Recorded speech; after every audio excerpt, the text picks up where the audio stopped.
memerintahkan kita untuk mencontoh Nabi, karena Nabi manusia dari bangsa kita. Kita minum, Nabi minum, kita makan, Nabi makan, kita tidur, Nabi pun tidur, kita nikah, Nabi pun nikah. Kita semua punya anak, Nabi pun punya anak. Kita berbisnis, Nabi pun berbisnis. Kita bekerja, Nabi pun bekerja. Kita tidur, Nabi pun tidur. Maka kita semua sanggup untuk mencontoh kepadanya. Coba kalau Allah perintahkan kita untuk mencontoh malaikat. Misalkan, laqad kana lakum fi malaikatillahi uswatun hasanah. Telah betul-betul ada pada diri malaikat contoh yang baik. Misalkan Allah begitu ayatnya, kita semua kelengar. Kita nggak bakal mampu mencontoh malaikat. Kenapa?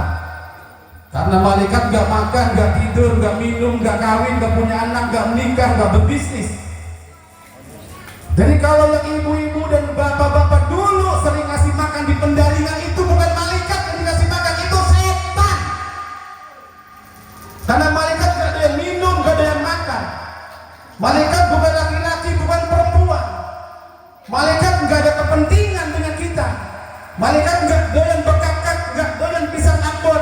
Jadi kalau kita masih ngasih suguhan di pendaringan, berarti itu bukan buat malaikat, tapi buat setan.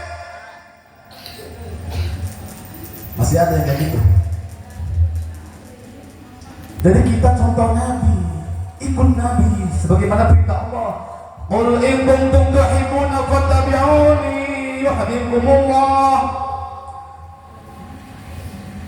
yaghfir lakum dzunubakum. Al-ayat. Wahai Muhammad, katakan kepada umatmu, barang siapa orang yang cinta kepada Allah, maka ikutilah aku, Nabi Muhammad, maka Allah akan mengampuni segala dosa-dosa kalian. Jadi kalau kita mengaku cinta kepada Allah, mahabbatillah, kita wajib untuk ikut Nabi. Maka dosa-dosa kita akan diampuni.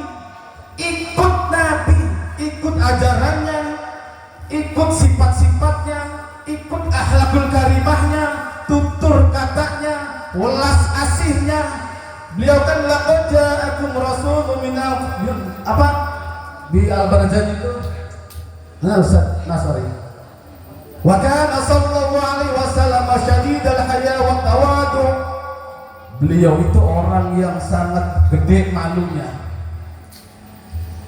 Beliau orang yang sangat tawadu.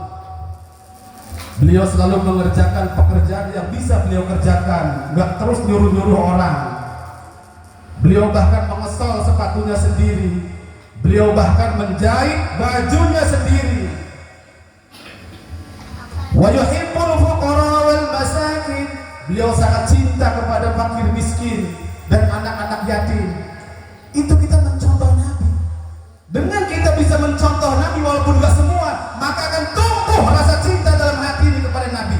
Sedikit kita akan mahabbah kepada Nabi. Sedikit kita akan cinta kepada Nabi. Barulah kita teriak cinta Nabi, mahabbah Nabi. Kalau kita selama ini belum mampu mengikuti dan mencontoh Nabi, gak usah teriak cinta, coy. Tak kenal maka tak sayang. Kalau kalian gak kenal Nabi, gak bakal kalian ada sayang sama Nabi. Bukan betul, ini wajib. Kenali dulu Nabi, baru kalian cintai. Kalau kalian gak kenal terus mencintai orang lewat, siapa tahu orang lewat itu istri orang atau sudah ada yang punya. Kenali dulu. Masih single kan? Masih gadis kan? Maukah sama kita? Kenali dulu, baru kita tembak. Ini saya sedikit karena kasih waktu cuma 5 menit dan ini sudah 2 menit, tinggal 2 menit lagi. Karena kalau ngaji nggak ada habisnya. Karena ilmu itu adalah lautan, nggak bakal selesai sampai mati. Salah satu yang wajib kita ikuti, 1 poin aja ini, kesabaran Nabi, keikhlasan Nabi. Dulu, tatkala Nabi ditinggal wafat oleh pamandanya Abu Thalib dan istri tercintanya Sayyidah Khadijah, beliau semakin dipersekusi sama kafir jahiliyah. Beliau semakin disiksa sama rombongan Abu Jahal. bahkan beliau dibaikot, beliau dihina, dilemparin batu, dilemparin buah busuk, telur busuk, bahkan beliau diancam mau dibunuh. Maka dalam posisi genting yang tiada tara, posisi yang susah dan gundah gulana yang tiada tara, Rasul mencari suaka, berjalan dari kota Mekah menuju kota Taif, di mana jaraknya 64 km. Sampailah beliau di kota Taif. Beliau sepanjang jalan selalu berdakwah di pasar-pasar, di jalan-jalan, mengajak untuk masuk Islam dan memeluk ajaran Nabi. Tapi nih, sampailah di kota Taif, beliau temui para penggede kota Taif. Salah satunya adalah Al-Adi Al-Habib dan masih banyak penggede yang lain. Beliau sampaikan ajakan untuk masuk Islam dengan cara yang lembut. Tapi apa jawaban mereka? Mereka menolak mentah-mentah. Bahkan bukan cuma menolak, bahkan mereka mengusir Nabi bagaikan mengusir anjing kurang.